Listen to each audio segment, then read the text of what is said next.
먼저 국군조직법의 해병대 상륙작전 외에 신속 대응작전, 국가전략도서방위 이러한 임무들을 명시하는 것이 이제 첫 번째입니다. 그리고 두 번째는 해병대의 가장 큰 비정상 중에 하나라고 생각하는 모든 현역미 예비역이 1973년도에 해병대가 해체되면서 육군 내 1사단, 2사단의 작전 통제가 넘어갔던 문제. 이런 것들이 52년 동안 해병대 사령부가 재창설이 됐음에도 불구하고 그게 아직까지 남아있다는 자, 거죠. 1사단, 2사단에 대한 평시 작전 지휘권을 해병대 사령관에게 돌려주라. 예, 그렇습니다. 여기에 대한 국방부 입장은 뭐예요?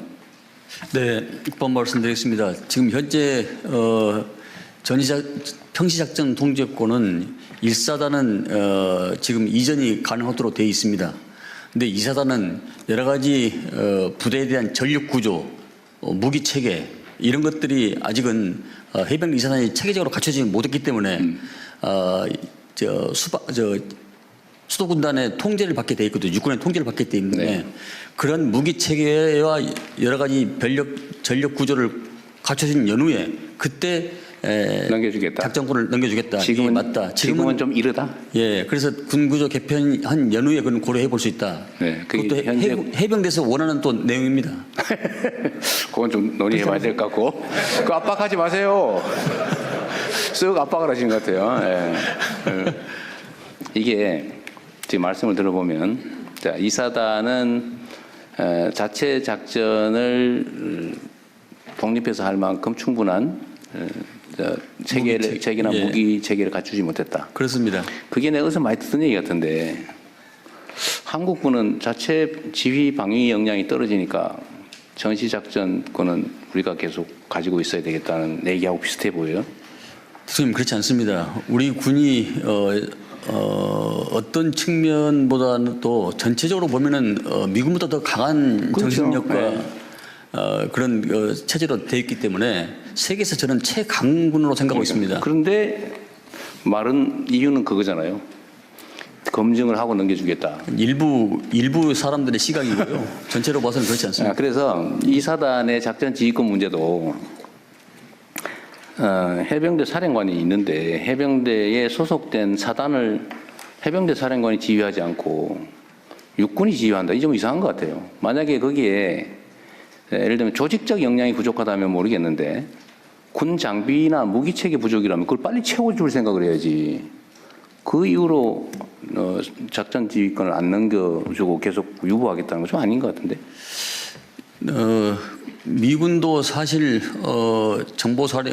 정보사령관이 사성장군인데 그 병력 수로는 8,000명뿐이 안 되거든요. 근데 우리 해병대는 지금 28,700명이 지금 구성이 되어 있기 때문에 어떤 결심 측면에서는 저는 가능하다고 봅니다. 근데 그 이제 후속적인 작업이 좀 여러 가지 네. 병력 구조, 전력 구조 여러 가지 이런 것들이 이렇게 수반돼야 되기 때문에 그럼 이렇게 하시죠. 예. 이게 이제 닭이 먼저냐 알이 먼저냐 알 수 있는데 넘겨주는 걸 기본으로 하고 예. 최대한 신속하게 부족한 걸 채워준다. 그러면 되잖아요. 네. 그런 쪽으로 검토를 해보시죠. 우리 해병대 사령부에서는 지휘 역량이나 이런 건 충분하죠. 대통령님, 저희가 지금 서북도서 200km 떨어져 있는 지역도 다 지휘를 하고 있습니다. 지휘 역량은 충분하다. 예, 그렇습니다. 무기 일부만 장비가 좀, 부족하면 채워줘라. 그리고 일부 무기 체계도 지금은 합동성이 강화된 작전입니다. 그렇기 때문에 그런 분야들은 장관님께서 적극적으로 잘 검토해 주시기 바랍니다. 평소에 우리 해병대 사령관님이 장관님한테 얘기한 건 좀 다르죠. 어쨌든 그렇게 고민을 해보시죠. 네, 잘 알겠습니다. 여기서 계속 논쟁할 건 아니고. 예, 예. 또 한 가지는 해병대 그 육군해관, 공군해관 이런 건 다 있는데 그죠? 해군해관도 있죠. 해병대 해관은 없다면서요? 지금 밀리토피아 바이 마린이라고 해서 거기서 일부 지금 회관은 아니지만 복지 시설을 지금 군인공지에서 받아 쓰고 있습니다. 비슷한 역할을 하지만 해관 자체는 없다. 제가 해병대 해관을 만들어 준다는 게 공약이었던 것 같은데. 그렇습니다. 예. 근데 이거 왜 없어요? 이것도 좀 챙겨봐 주십시오. 알겠습니다. 네. 해병대 역할이 사실은 이거 우리는 삼면이 바다인데 해병대 역할이 매우 중요할 것 같고 그죠? 네, 해병대가 사실 소외가 많이 돼가지고 해군으로부터 재정과 인사권이 독립한 지가 불과 한 7, 8년뿐이 그렇죠. 안 됩니다. 예. 또 한 가지는 이 해병대 전력이 매우 중요하잖아요, 그죠? 예, 근데 그렇습니다. 맨날 그 강한 해안 경비하고 있다면서요? 예, 일부 많은 병력들이 지금 작전을 이렇게 하고 있습니다. 이 부분에 대해서도 사실은 아까운 병력이 그 밤새 경비하고 있다는 건 좀 아깝거든요. 그 문제는 고민해 보신 건가요? 해봤습니다. 네, 원래 어떻게 하기로 했어요? 김포 축선의 해강안을 육군한테 맡기고 해병대는 본연의 상륙작전에 그렇죠. 전념하는 그런 방향으로 지금 추진하려고 네, 하고 있습니다. 해병대는 다른 준사군 체제와 관련해서 다른 의견 있어요? 추가적으로 한 가지 더 말씀드리겠습니다. 지금 장관님께서 적극 검토해 주고 계신데 3군 균형 편성에 관한 법률이 있습니다. 거기에 어떤 거라고요? 국방개혁에 관한 법률에 3군 균형 편성. 네. 해병대가 국방부는 합참에 장군직이나 대령직이나 이런 것들을 법제화해서 지금 육해공군만 명시가 돼 있습니다. 네. 일정 비율을 반영이 된다면 더욱더 국가와 국민이 원하는 해병대가 될 수 있도록 최선의 노력을 다하겠습니다. 해병대도 승진할 기회를 더 많이 줘라. 그 말이죠? 이게 충분히 해병대 장교들이 그만한 능력을 할 수 있고 또 잘할 수 있다고 저는 사령관에서 믿고 있습니다. 참고하세요. 알겠습니다. 군인 복무 여건 개선을 계속 하고 있는 거죠. 그렇습니다. 네. 그 다음에 뒤에 번에 어디 있는 것 같긴 한데 군사시설 보호구역을 지금 9월 달에 398만 평방미터를 해제했다 그 말이죠. 네. 이걸로 충분한지는 계속 검토하고 있겠죠? 앞으로 더 확대해 나갈 생각을 가지고 네. 있습니다. 그 다음에 8페이지에도 중간쯤에 보면 유무인 복합체계 고도화 군사력 정예 군사력 건설 항목에 있죠. 예. 거기 보면 이제 상용 드론 6만 대 확보 이게 있는데 드론 물론 중요하죠. 중요한데 육상 전투 로봇이나 이런 것들도 개발해요? 그 분야는 지금 연구 개발로 지금 들어가고 있습니다. 뭐 실전 배치할 계획이나 이런 건 없고요. 지금 우리 한반도 정부작전에서 여러 가지 산과 이 계곡 또 이런 게 많기 때문에 거기에 대한 적합성 여부를 더 판단해야 되기 때문에 그래요? 예, 고민은 하고 있다는 거죠. 예, 그 10페이지에 정보기관 개편 항목이 있는데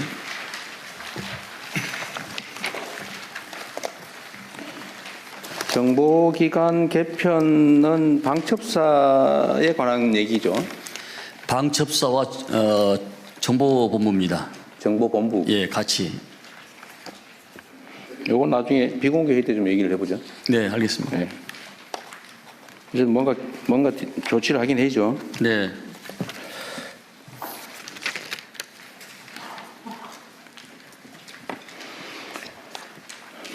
그 다음에 여러 항목들을 다 많이 써놓으셨는데 이 중에 이게 좀 강조가 안 돼서 내가 못 찾았는지 모르겠는데 우리 군 장병들에 대한 헌법 교육, 정신 교육 항목에 그런 게 있는지 모르겠는데 지금 헌법 교육의 헌법 존중 가치에 대해서 교재를 만들어서 지금 강의를 지금 하고 있는 중입니다. 아 그래요? 네.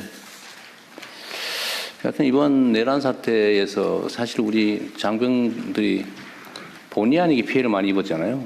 그렇습니다. 원래 군이야 죽으라면 죽는 거고 뭐 앞에 뭐가 있는지 모르지만 진격하라면 하는 건데 출동하라면 하는 거고 그런데 이게 과연 합헌적인 정당한 명령인지 아닌지를 사실 판단하기 어렵잖아요. 특히 군의 특성상 그렇죠. 그런데 책임은 안 질 수 없잖아요 또. 그래서 그런 문제들에 대해서 좀 판단할 역량을 좀 갖춰줘야 되겠다. 그죠?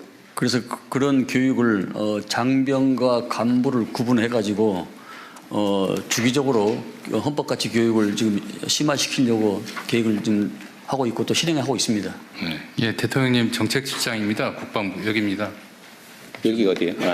오른쪽 왼쪽 해주세요. 예, 오른쪽에 있습니다. 예, 지금 이제 대대급 기준으로 해서 국방부 교환을 마련해가지고 대대급은 약 2,000회 정도 실시를 했고요. 아, 그랬어요? 예, 그다음에 사관학교 교육기관은 한 300회 정도 실시를 했습니다. 하여튼 내가 전에 또 어디서 뉴스에서 봤나? 미군들은 헌법에 충성한다? 뭐 그런 교육을 한다고? 헌법 교육을 아주 체계적으로 한다고 하더라고요. 지금까지는 우리 군은 좀 어땠어요? 지금까지는? 이런 민주주의나 아니면 정말 우리 군 장병들이 충성할 대상이 대통령이냐 아니면 국가와 국민이냐 가끔씩 착각하잖아요. 상사에게 충성하는 게 아니라 원래 국가에 충성하는 거고 그게 이제 상사에 대한 충성으로 표시될 뿐이죠. 주로 정원 교육에 대해서 윤리와 정원 교육에 대해서 이 교육이 있었지 헌법적 존중 가치나 이런 것은 없었던 걸로 알고 있습니다. 매우 부족했었던 것 같아요. 저는 이거 각별히 좀 체계적으로 좀 해야 될 일 같습니다. 이런 억울한 일 안 생기게. 그렇다고 책임을 묻지 않을 수도 없는 거고. 그리고 참 책임 얘기가 나와서 그런데 우리 장관께서도 아마 알고 계실 것 같긴 한데요. 이번에 내란 사태 때 출동을 했던 장병들 중에 네. 가라니까 어쩔 수 없이 가긴 했는데 막상 실행을 하는 데서 많이 망설여서 어디 뭐 컵라면 사 먹고 시간 끌고 놀았다든지 아니면 어디 가서 뭐 일종의 태업을 냈다든지 이런 사람들이 있는데 네. 그런 부분에 대해서는 우리 헌법재판소가 탄핵 판결을 할 때 소극적 대응으로 이 내란 사태를 극복하는 데 도움을 줬다고 판결도 했고 실제로도 보면 그건 사실은 매우 어려운 결정을 한 거란 말이에요. 명령 불복종으로 실제로 처벌될 수도 있는 일인데 어쨌든 그 명령을 제대로 수행하지 않는 것도 엄청난 용기와 결단이었을 건데요. 그 부분을 저도 전에 한번 공개적으로 여러 차례 얘기했잖아요. 예를 들면 어쩔 수 없이 출동을 하더라도 적극적으로 수행한 게 아니라 소극적으로 대응해서 이 사태가 확산되지 않도록 한 중간 간부 또는 일선 장병들에 대한 책임을 물을 게 아니라 오히려 포장해야 된다. 이렇게 저도 얘기했는데 네. 지금 어디 기사에 난 걸 보니까 그런 사람들에서 징계위에 해부했다고 그 비난 기사들이 좀 있던데 네. 좀 어떻게 된 거예요? 제가 정확히 말씀드리겠습니다. 12월 3일 날, 그러니까 이제 해가 바꿔졌으니까 일자가 12월 4일 날 01시 1분에 비상계엄 해제가 의결을 했습니다. 네. 의결을 했는데 그때 그 인원의 하급자가 대령님, 과장님, 지금 계엄의 해제가 의결됐으니까 우리는 출동하면 안 됩니다. 나가시면 안 됩니다. 라고 얘기했다는 겁니다. 이미 해제돼 의결된 다음에. 네. 근데 그러면 2차 계엄을 준비로 간 건데, 그래서 가면 안 된다라고 얘기를 했음에도 불구하고, 따라와 가자. 이렇게 해서 갔다는 겁니다. 거기까지 갔다는 겁니다. 이렇게 반은 맞고 반 이상은 틀리는 겁니다. 그래서 그것을 더 주의 깊게 봐야 될 대목이라고 네. 생각을 합니다. 일각에 알려진 내용하고는 약간 좀 다릅니다. 그러면 예. 그건 이제 새로운 팩트인데 제가 모르던 또 우리 국민들께서도 모르는 부분이니까 나중에 잘 설명을 하시고요. 네. 어쨌든 그러나 초기의 명령에 따라서 어쩔 수 없이 갔다가 그런 일은 실행을 안 한 경우는 그렇습니다. 그런 경우는 아니다 그 말이죠. 그렇습니다. 예. 어쨌든 잘 가르쳐 주시기 바랍니다. 그래서 이 계엄이란 게 다층적, 이중적 이 내포가 많이 있기 때문에 평면적으로만 봐서는 이게 해석이 안 되는 부분이 있습니다. 하여튼 그런 점들을 어쨌든 조사 과정에서 잘 가려서 억울한 사례가 없도록 세심히 살펴주시기 잘하겠습니다. 바랍니다. 예.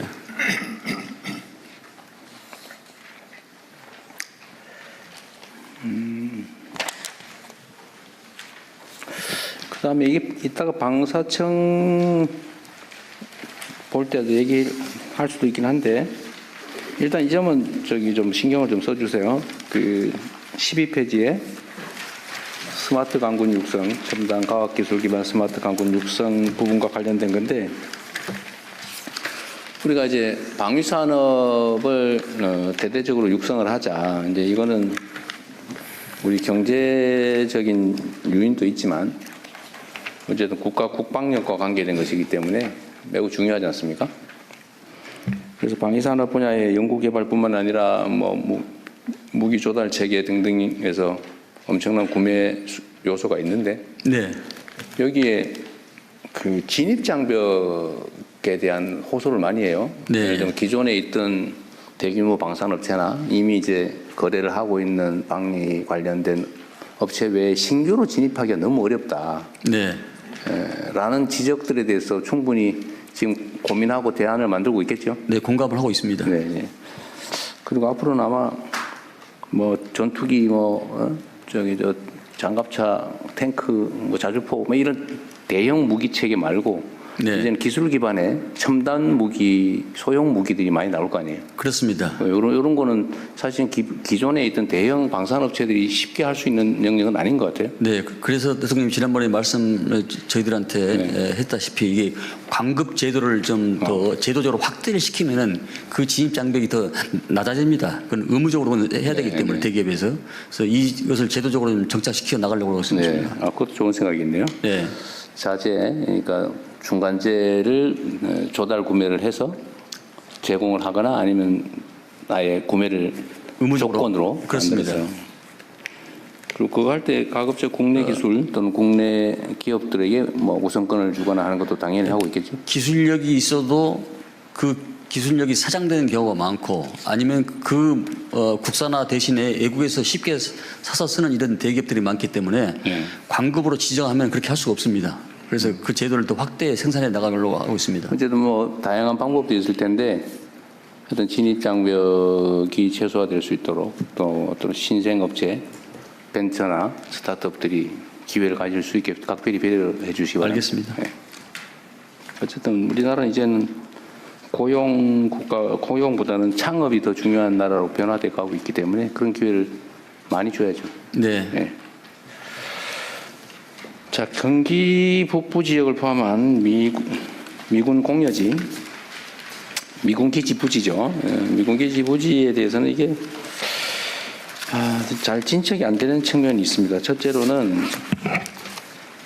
돌려주기라고, 그러니까 평택에 우리가 엄청난 돈을 들여서 그 기지를 지어서 미군에게 제공했잖아요. 네. 그쪽으로 모으는 조건으로. 네. 그런데 경기 북부에 가보면 여전히 특별한 내가 보기 납득하기 어려운 무슨 주유 기지가 필요하다 그러거나 아니면 무슨 식품 창고 운영한다고 여전히 안 돌려주고 있는 그것도 한 10년 넘은 것 같아요. 지금 그런 미반환, 그러니까 반환하기로 해놓고 안 하는 거 요거 처리도 첫째 문제고 두 번째는 이제 국가가 돌려받긴 했는데 이걸 개발을 못하고 팔리지도 않고 그래서 10수년간 계속 방치되어 있는 걸 어떻게 개발을 활성화할 거냐. 이 두 가지 주제가 있잖아요. 그렇습니다. 계속 반복적으로 얘기하고 있는데 어쨌든 이 약속하고 지금 반환하지 않고 지체하고 있는 거 이 문제는 어떻게 하실 생각인가요? 지금 먼저 쉬운 문제부터 지금 네. 가능한 것부터 지금 해결하려고 합니다. 내년에. 그러니까 캠프 스탠리 네. 의정부에 있는 거, 동시에 있는 거 캠프 모빌 네. 이 두 군데는 내년에 적극적으로 추진해서 우리 쪽으로 우리 대한민국 쪽으로 가지고 오는 그런 네. 이전을 할 생각을 가지고 있습니다. 나머지는 여러 가지 그 무기 체계나 또 다른 것의 그 대화력전이나 이런 부분들은 미측과 더 협의를 해야 되는 부분이고요. 네. 대전제가 캠프 스탠리하고 모빌 이 두 군데는 우리 쪽으로 대한민국적으로 이게 이전이 가능하기 때문에 이 두 문제부터 먼저 해결하고 그렇게 하려고 생각하고 있고 또 그 땅 문제는 일반 기업이 지금 부동산 경기가 별로 좋지 않아서 일반 기업에서 이것을 눈독을 들이지 않고 있습니다. 그래서 장기적으로 지자체에서 지방 정부에서 이것을 우선적으로 관리를 할 수 있도록 뭐 예컨대 50년 플러스 50년 해가지고 또 정부에서 융자 지원도 해주고 네. 공시지가 기준으로 약 1%의 이자만 내고 그러면은 우선적으로 약 100년 동안 사용하게 할 수 있는 이런 방안을 지금 모색하고 있습니다. 네. 저번에 우리 이제 북부 타운홀 미팅 갔을 때 얘기를 좀 하긴 했는데 그렇습니다. 그 후에 제가 얘기를 들어보니까 일단 이 정부가 이미 반환받아 가지고 있는데 지금 활용을 못 하고 있는 경우에 이제 두 가지가 있는 것 같아요. 첫째로는 지방 정부가 이걸 뭐 도로 뭐 아니면 뭐 공원 뭐 이런 공공용지로 쓰려고 할 때도 나름 깎아준다고 깎아줬는데 80% 70%인가 내게 돼 있는 거를 70%가 지원해주고 30%를 지방 정부가 내게 돼 있는 걸 이번에는 인심 써서 20%만 내고 80% 깎아주는 걸로 결정했잖아요. 예. 근데 그러고 난 다음에도 저한테 들어온 얘기는 뭐냐면 그 20%를 꼭 받아야 되겠냐. 공공용지인데 개발해서 쓰려는 게 아니고 그 동네 예를 들면 도로 뭐 공원 이런 공공시설 용지로 쓰는데 굳이 돈을 받아야 되겠냐. 정부가 공짜로 해주지는 못할 망정. 이 주장에 대해서는 어떻게 생각하세요? 근데 사용자인 시민의 입장에서 봐서는 정부나 지자체가 똑같은 것으로 보여지기 때문에 네. 그것이 일견 타당하다고 보는데 그것이 어떤 측면에서는 지자체의 그 해이한 거 뭐 이런 측면이 있을 수 있겠다 이런 판단이 있습니다. 근데 저는 반대인데요. 왜냐하면 정부가 예. 어디 특정 지역을 개발을 하면 예. 정부에서 그 도서관 부지도 도서관도 지어주고 공공시설 지어서 도로 지어서 다 그냥 무상 기속시키잖아요. 기부치 나가잖아요. 그렇습니다. 예. 그 공공시설인데 그걸 꼭 땅값을 20%는 받아야 되겠냐. 한 5%만 받고 해주면 안 되겠냐. 근데 이제 그렇게 되면은 그에 따른 여러 가지 철도 부지에 관련된 땅도 아마 여러 가지 법 개정도 같이 동시에 아마 이루어질 겁니다. 그 비슷한 땅들이 전국에 산재해 있기 때문에 미군기지 문제만 하면 되죠. 왜냐하면 미군기지만 특별법으로 왜냐하면 미군기지는 그 동네에 수십 년 동안 그 지역을 장악을 해가지고 점유를 해가지고 동네 발전을 가로막아 왔잖아요. 피해를 봤잖아요. 공짜로 달라는 게 아니고 지금까지 정말 특별한 희생을 엄청나게 오랫동안 치렀는데 그거를 굳이 꼭 그렇게 20%든 꼭 받아야 되겠냐. 인심 쓰는 김에 좀 더 깎아주라. 라는 게 저는 약간 공감이 가거든요. 그거 한번 좀 더 고민해 주시고요. 네, 알겠습니다. 네. 두 번째로는 임대와 그 매각대금 할부. 예. 할부는 상당히 괜찮은 조건이긴 하던데 예. 여전히 별로 뭐 그렇게 뭐 해보겠다는 데가 없는 것 같죠. 아직까지는 지금 반응이 별로 없죠. 뭐 저요저요 손든 지자체는 없습니다. 이것도 지방 정부에 팔 생각만 하지 말고 SPC를 만들든지 정부가 좀 나서서 위험 부담을 하고 좀 개발을 해보면 안 될까? 그 고민도 한번 해봐 주세요. 네, 그거 가지고 있으면 뭐 하겠어요? 지금 10수년 이미 가지고 있으면서 아무것도 못 했잖아요. 그렇습니다. 네. 고민을 좀 해주세요. 좀 더 전향적으로. 저 봐서. 제가 경기 북부 도지사 출신 아닙니까? 네? 잘 알겠습니다. 그리고요, 다 국방부 얘기는 다 했습니다. 다 했고. 그다음에 소속 기관들 잠깐 볼게요. 국방전직교육원은 전직을 지원하는 곳인가 봐요. 네. 네.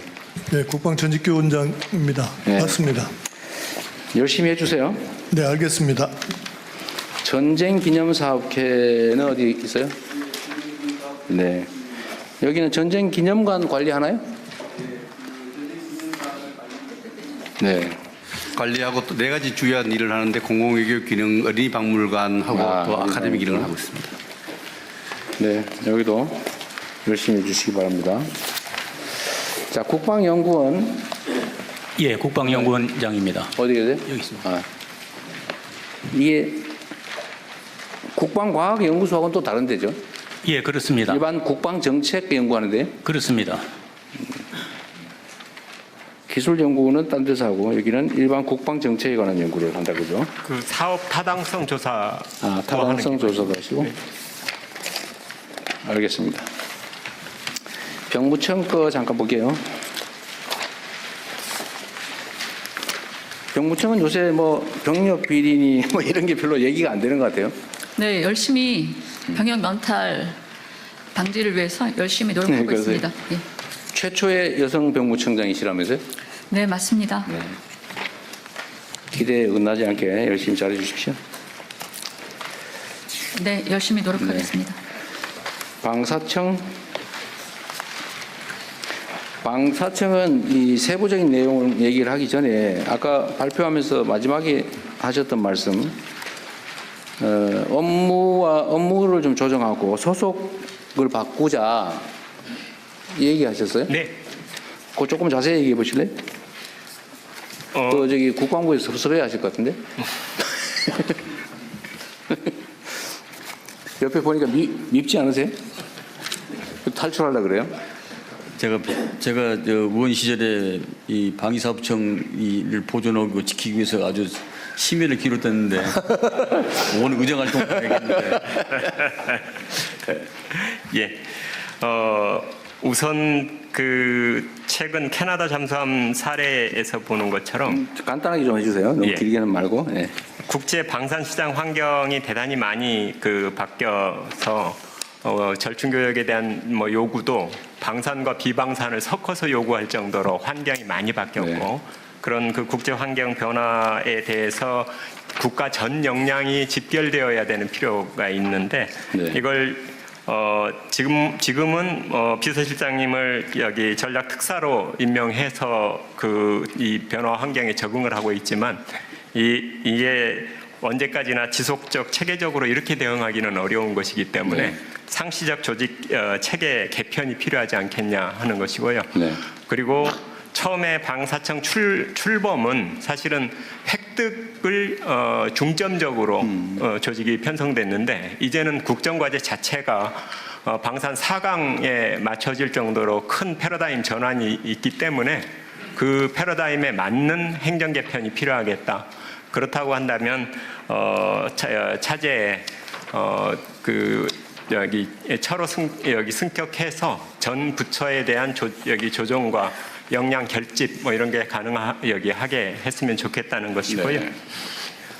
그리고 이제 여기 이렇게 여기 하는 김에 저희의 업무 그 내용 속에 군 소요에 대한 획득만이 아니고 어제 대통령님께서 소방 그 산불 여기 헬기와 국가연 공동개발 말씀을 하셨는데 네.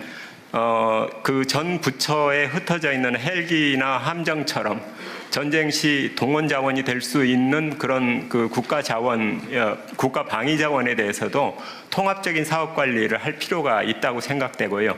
그런 통합적인 사업 관리를 한다면 국가연과의 공동개발 문제는 자연스럽게 해소되는 여기 문제라고 생각을 합니다. 그래서 기능적으로는 그런 그 전 부처의 획득 그 사업에 대한 통합적 관리라는 측면 그리고 방산 역량을 획기적으로 늘리는 네. 그런 측면에서 말씀드리는 겁니다. 핵심은 이게 국방부 산하의 방위사업청은 무기 조달, 예. 구매, 뭐 조달 이런 예. 것만 주로 했는데 예. 이제는 연구개발 또 협업. 원래 획득 속에는 구매와 연구 개발을 다 합쳐서 획득이라고 하고요. 이제 그 방산 수출은 사실은 획득의 파생적 기능처럼 그동안 다뤄져 왔던 게 사실인데 이제는 적어도 이게 균형적인 여기 그 사업이 되었다는 것입니다. 내부 토론 안 해보셨죠? 내부 토론 아직 안 해봤습니다. 제가 뭐 처음 듣는 얘기인데요.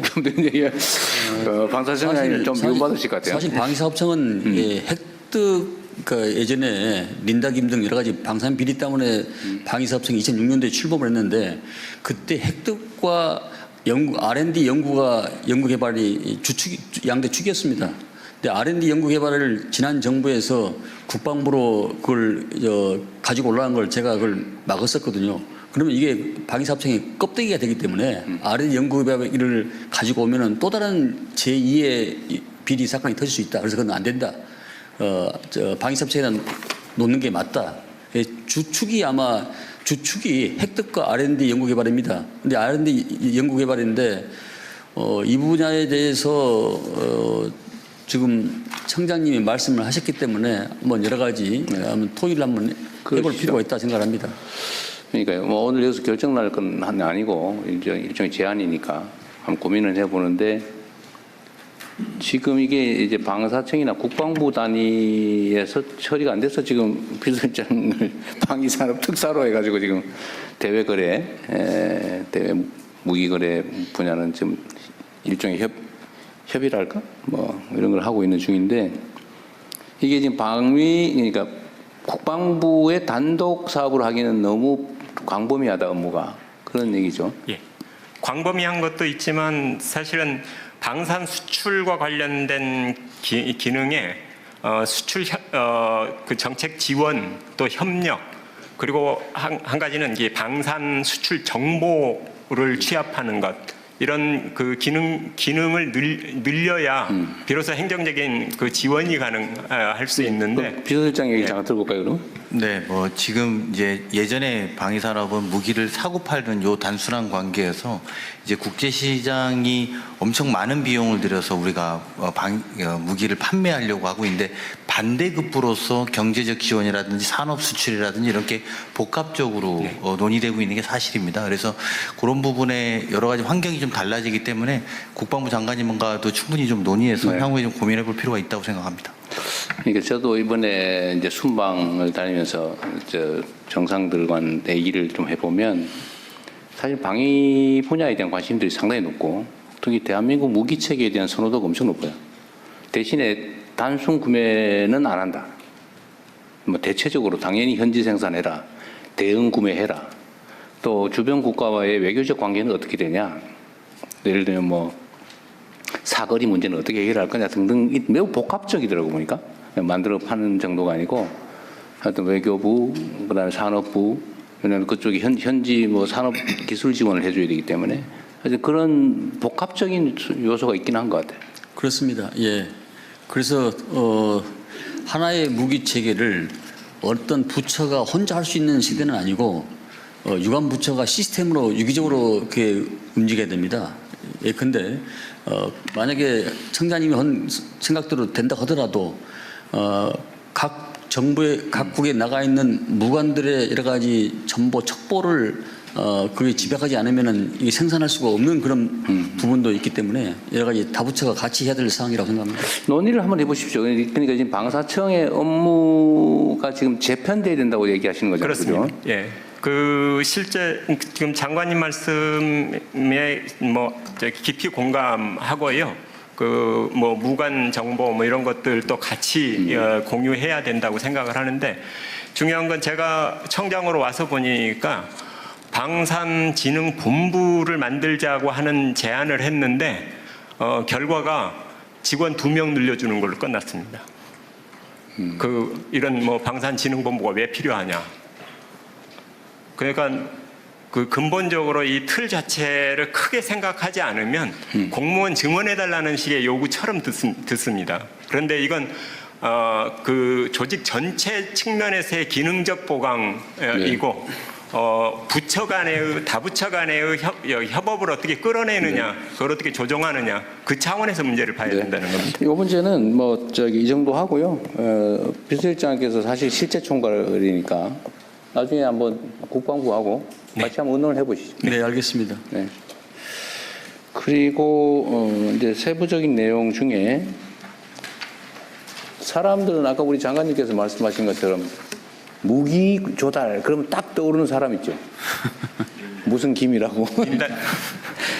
그처럼 부정부패에 노출될 위험이 높죠. 요즘 많이 투명화되긴 했는데. 네.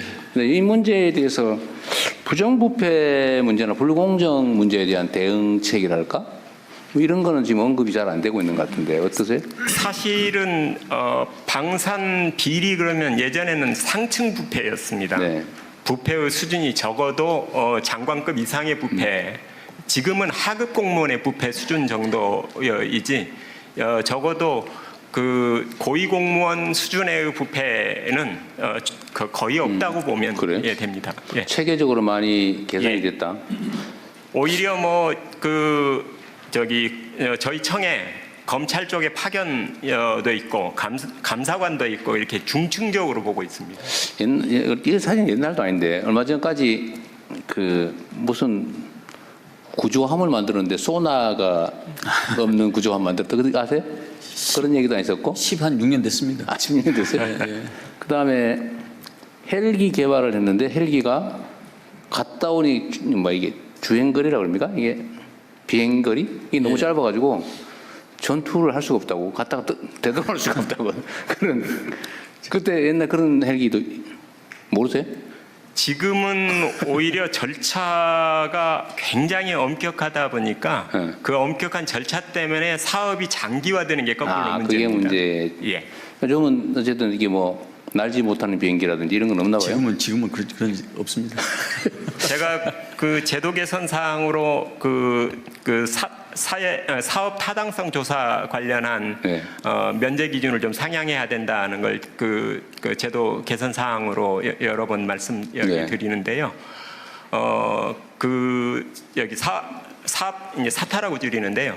사타를 면제하는 기준을 예타 기준을 그대로 차용해 왔습니다. 그런데 이 방위 사업의 규모 자체가 원체 커서 예타의 경우에는 그 기준인 500억에 해당하는 것이 이거 보는 분들도 이해할 수 있게 사전 타당성 조사, 예비 타당성 조사, 사업 타당성 조사. 예.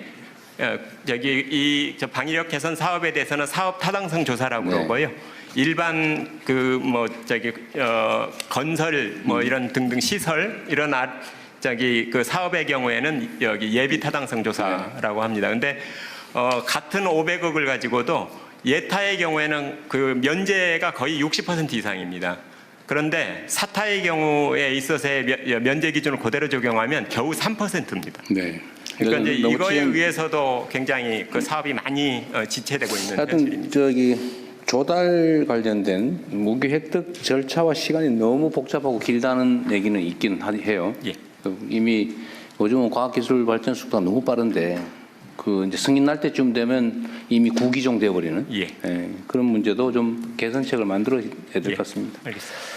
어쨌든 아까 무기산업 관련해서는 어쨌든 국내 기업들, 중소기업들, 벤처기업이나 스타트업들에게 기회를 많이 주자라는 거는 좀 각별히 신경 써주시고요. 어쨌든 뭐 많이 없어졌다고는 하지만 여전히 국민들 사이에는 이런 의심이 있기 때문에 부패와 불공정 문제가 제기되지 않도록 엄격하게 잘 관리하시기 바랍니다. 알겠습니다.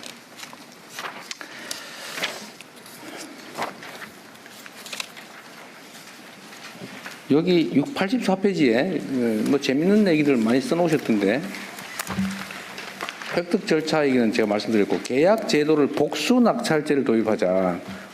이게 어떤 거예요? 단수로 한 기업만 하지 말고 할 때 두 개를 동시에 하자 그런 얘기예요? 원래 복수 사업자가 있으면 경쟁 입찰을 하는 게 원칙인데 지금까지 그렇죠. 예. 그런데 복수 사업자 이 방위사 얘기 그 사업 업체가 품목별로 거의 한정적인 구조고 대체로는 과점 구조입니다. 딱 한 군데만 찍어서요? 한 군데만 찍는 게 아니라 대체로는 어떤 체계별로 두 개 기업이 치열하게 경쟁을 하는데 이게 과당 경쟁에 여기 폐해가 많아서 경쟁의 공정성을 취하자는 것이 거꾸로 성능이나 뭐 이렇게 국익 측면에서 오히려 부정적 효과를 내는 경우들이 많아서 차라리 그런 경우에 복수 낙찰을 통해서 서로의 그걸 좀 조정해가는 방식으로 그런 양면이 있는 것 같아요. 이제 경쟁을 통해서 얻는 이익 또는 경쟁을 통해서 얻게 된 불이익 있는데 복수 낙찰제도 역시 마찬가지로 그런 이익도 있지만 또 한편으로는 담합을 경쟁을 배제하는 그런 문제도 있겠죠. 그건 이제 저희가 입찰 제안서를 어떻게 기준을 잘 세우느냐에 따라서 상당한 정도는 걸러낼 수 있습니다. 그렇죠. 단수 낙찰이냐 복수 낙찰이냐 어떤 게 절대적으로 옳다고는 할 수 없고. 그렇습니다. 예, 그 장단점을 잘 살려서 예. 뭐 적절하게 선택하면 되겠죠. 네.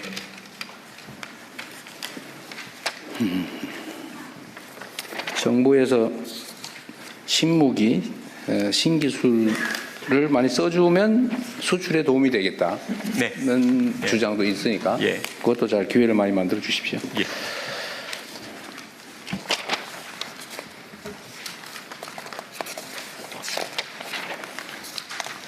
약간 위험하니까 부패, 부정, 불공정 이런 소리 절대 안 나오게 잘 처리해 주십시오. 예. 국방과학연구소는 소장님이 계신가요 지금? 네, 국방과학연구소장 네네. 이건원입니다. 제가 전에도 물어봤던가 모르겠는데 전투기를 개발하는데 왜 공대공 미사일은 개발을 안 했을까? 그 설명할 수 있어요? 네, 당시에 많은 논의가 있었는데 그 시기를 잡지 못하고 그 타당성이나 기술적 수준에서 리스크가 있다고 판단해서 군에서도 적극적으로 가지 못했던 그런 내용으로 알고 있습니다. 만약에 그러면 지금 우리가 이제 전투기 개발해서 해외 수출도 하는데 예, 지금 해외에서 공대공 미사일을 구매를 못 해가지고 미사일 장착도 못하고 팔게 생겼다면서요? 예, 출발이 같이 갔었어야 되는 게 맞았습니다. 지금 공대공 미사일 구매가 안 돼요? 공대공 미사일 초기 버전은 유럽산으로 구매를 해서 장착을 하고 그 이후 버전은 저희가 지금 개발을 시작을 했습니다. 못 사고 있어요? 아니 그러니까 전투기를 팔면 거기에 쓸 수 있는 공대공 미사일을 붙여서 팔아야 될 거 아니에요?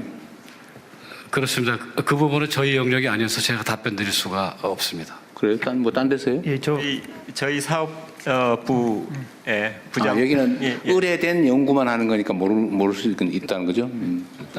예, 카이 대표이사 차재병 부사장입니다. 네. 그 카이가 설명하면 되겠네요. 예. 어디 계세요? 예, 아마도 대통령께서 지적하신 부분은 FA50 폴란드 수출 관련해서 아마 지적하신 내용 같습니다. 저는 내용 잘 몰라요. 하여튼 그런 얘기 있대요. 예, 죄송합니다. 그 FA50 같은 경우에는 저희가 이제 수출을 하면 기본적으로 공대공 미사일이 장착이 돼서 같이 판매가 되고 있고요. 그 해당 미사일은 보통 해당국에서 미국으로부터 직접 구매해서 사용을 하고 있습니다. 그리고 지금 폴란드 같은 경우에는 이제 가장 최신형 미사일인 저희가 AAM-9X라고 하는 이제 최신 미사일이 있는데 이 부분에 대한 통합을 요구를 해서 이 부분은 현재 지금 통합이 진행 중이고요. KF-21을 예를 들어서 말씀을 드리면 KF-21은 저희가 독자 플랫폼으로 개발을 했기 때문에 무장 통합을 저희가 독자적으로 할 수 있습니다. 그래서 그 현재는 유럽의 IRST라는 미사일이 통합이 돼 있고요.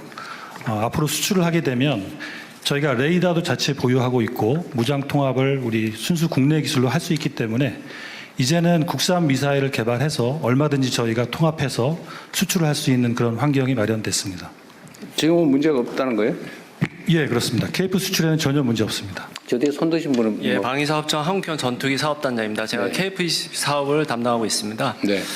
정확히 말씀드리면은 유럽의 그 미티어 무장 등을 살 수 없는 게 아니고 일부 최소 수량을 지금 구매한 거고 예산과 전력화 일정을 고려 최소 수량을 구매한 거고 향후에 국내 그 공대공 미사일이 개발되면은 그 부족한 수요를 채우겠다 그런 정책으로 지금 확보하고 있는 겁니다. 그러니까 지금 유럽산 무장을 살 수 있느냐 없느냐에 있어서는 돈을 주면 살 수 있는 상황입니다. 그래요?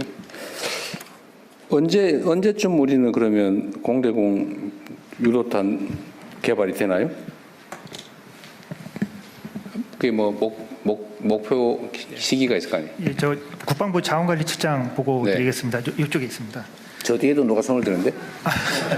저 실무자신가 본데 그쪽 뒤에서 얘기해 보시죠. 네, 방위사업청 유도무기사업부장 오성식입니다.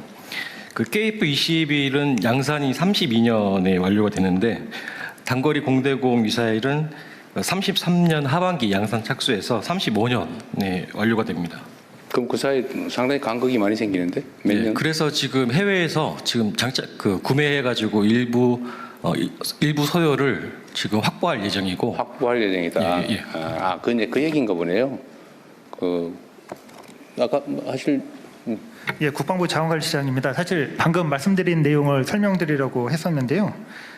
똑같은 얘기로 지금 먼저 우리가 개발하는 공대공 미사일을 장착하기 전에는 유럽으로부터 사와서 장착을 하고 그 부족분에 대해서는 우리가 개발한 거를 이제 장착을 하는 그런 것으로 나중에 예, 보완해준다. 예, 개발이 완료가 되면 예. 하여튼 확정된 건 아니라서 그런 걱정을 하는 쪽이 있나 보군요. 근데 처음에 KF-21이 전력화되면서 공대공 미사일은 같이 패키지로 들어오게 돼 있습니다. 네, 잘 해결하시기 바랍니다. 그리고 여기 국방과학기술연구소 제가 어제 소방 쪽에다 얘기를 해놨는데 소방 관련된 장비 있잖아요. 소방 예를 들면 화재 진압을 하려면 불 속으로 우리 소방관들이 뛰어들어가고 뭐 이러는데 요즘 세상에 왜 그렇게 하냐. 좀 자동 소화 로봇이든지 뭐 이런 거 좀 개발해서 하면 안 되냐. 그런데 사실은 소방연구소 뭐 이런 게 있긴 있는 모양인데 거기는 거의 연구 인력이나 연구 규모가 너무 작아서 쉽지가 않은 것 같아요. 근데 이건 군 장비로도 거의 비슷할 것 같은데 국방연구소, 과학연구소가 소방하고 협업해서 같이 개발하면 어떨까 그런 생각이 들던데 그거 좀 어떠세요? 아까 우리 청장님 얘기를 좀 들으신 것 같은데 소방 헬기도 지금 군에서 산불 진화 지원하는 헬기가 그러니까 산림청 헬기는 이 바구니에 물을 담는 방식인데 군에서 개발한 거는 아예 물통이 헬기 안에 들어가서 바로 여기 직사를 하는 그래서 굉장히 효율적인데 이제 그게 단점은 물통이 들어간 것을 쉽게 빼지를 못해서 이 헬기를 다른 용도로 쓰는데 거꾸로 제약이 생긴다 그래서 이제 사업에 약간 제동이 걸리긴 했는데 제가 듣기로는 예컨대 사족 보행 로봇도 개발이 됐다고 하는데 화재 진압 이런 측면에서 군 기술을 같이 쓸 수 있는 그런 영역들이 꽤 있을 것 같습니다. 약간만 변형하면 같이 쓸 수 있을 텐데. 국방부 자원관리실장 보고 드리겠습니다. 아까 전에 실제로 그러한 부분에 대해서 국방과학연구소하고 소방청 내에 있는 국립소방연구원하고 지금 기술적 의견을 지속적으로 교환을 하고 있고요. 두 기관 간의 기술 협의체를 구성을 했습니다. 그래서 국방과학연구소에서 이걸 소방에 쓸 수 있다는 기술 과제들 가지고 있는 것과 개발하고 있는 것을 지속적으로 정보를 공유하고 있고 실제로 국방소방연구원에서 필요하다고 한다면 그거를 같이 협업을 할 수 있는 구조는 돼 있는데 이게 이제 9월부터 좀 본격적으로 시작을 했기 때문에 좀 더 속도감 있게 진행을 하도록 하겠습니다. 네. 어쨌든 국가 역량이라고 하는 걸 굳이 쪼개가지고 낭비할 필요는 없을 것 같고 협업할 수 있는 건 최대한 협업 좀 해보면 어떨까. 저는 그래서 사실은 연구소도 그냥 물리적으로 합쳐가지고 한 부서로 운영하면 어떨까 싶은 생각 들더라고요. 뭐 쉽지 않겠죠? 똑같은 청인데. 하여튼 검토를 한번 해봐 주세요. 좀 효율적으로 할 수 있게. 대통령님, 여기 국방기술보호국장입니다. 네. 일단 대통령께서 지시를 하셔가지고 소방청하고 저희 방사청, 국방부, ADD가 현장에 있는 소방관 어디 있어요? 여기 있습니다. 예, 연구원들이 모여가지고 그동안 국방 쪽에서 개발된 기술 중에 소방청에서 사용할 수 있는 기술들을 한번 시연을 했습니다. 네. 그래서 일단 여러 개 기술 중에 10개를 업체 주관으로 한번 시연을 했고요. 네. 그 중에 이제 4개가 선정이 돼서 2개 같은 경우는 즉시 구매를 통해서 활용할 수 있다고 식별이 되었고, 두 가지 과제에 대해서는 좀 더 소방 쪽에 적합화시키게 개선이 필요하다고 해서요. 네. 내년도 예산이 태워져서 같이 개발할 수 있는 상황이 되었습니다. 네, 알겠습니다. 아까 뭐 얘기하시려고 그랬었어요? 아니 아까 그 대통령님 말씀하신 그 미사일 구매에 관한 답변을 드리려고 네. 했는데 다 답변이 다 돼서, 했어요? 예. 네. 자, 그리고 국방기술 품질은 네, 국방기술 품질원 원장 신상범입니다. 여기는 뭐 품질을 관리하는데요? 네, 그렇습니다. 이미 납품된 무기나 장비들을 체크해 보는 거예요?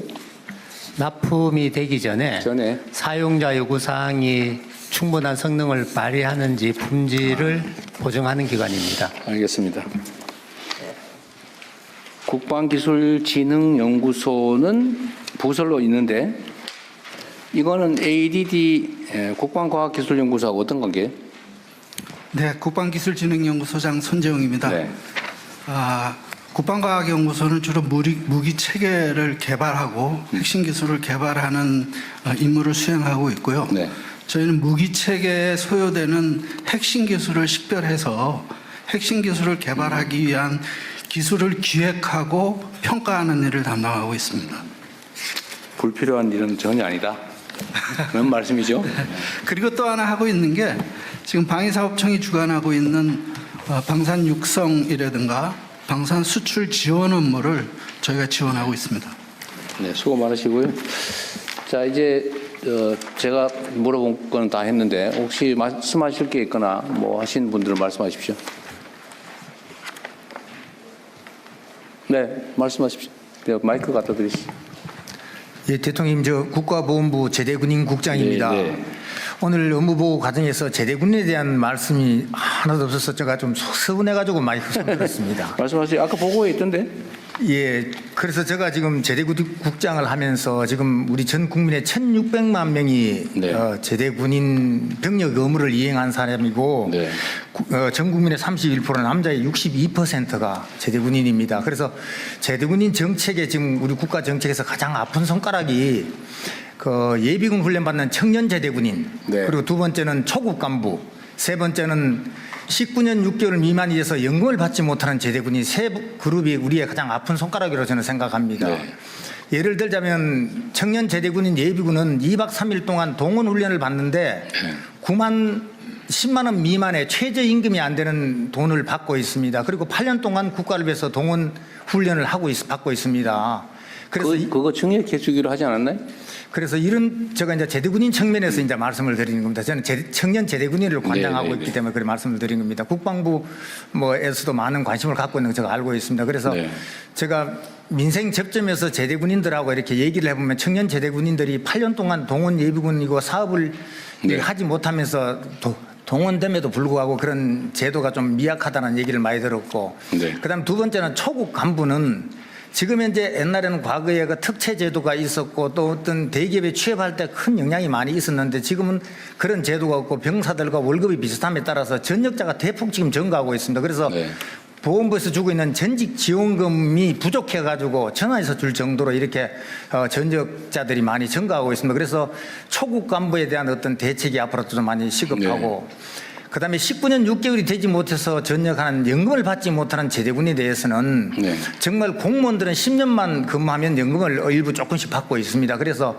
이것도 앞으로 예비군 훈련을 8년 받으면 가산점을 좀 준다든가 연도를 산정해서 이런 병력 혜택 연금을 받는 기간을 산정한다든가 하는 그런 국가 정책이 조금 더 나와야 이게 19년 3개월 하고 나오면 연금을 못 받습니다. 그럼 이건 중산층으로 떨어지는 그런 경향이 있고 나이도 젊은데 어떻게 살아갈까 막연한 것이 많이 있습니다. 그 대통령께서 제대군인에 대한 어떤 이런 관심과 정책을 좀 많이 이렇게 해주시면 정말 감사하겠습니다. 오늘 이런 말을 할 수 있는 기회를 주셔서 감사합니다. 앞으로 열심히 하겠습니다. 감사합니다, 대통령.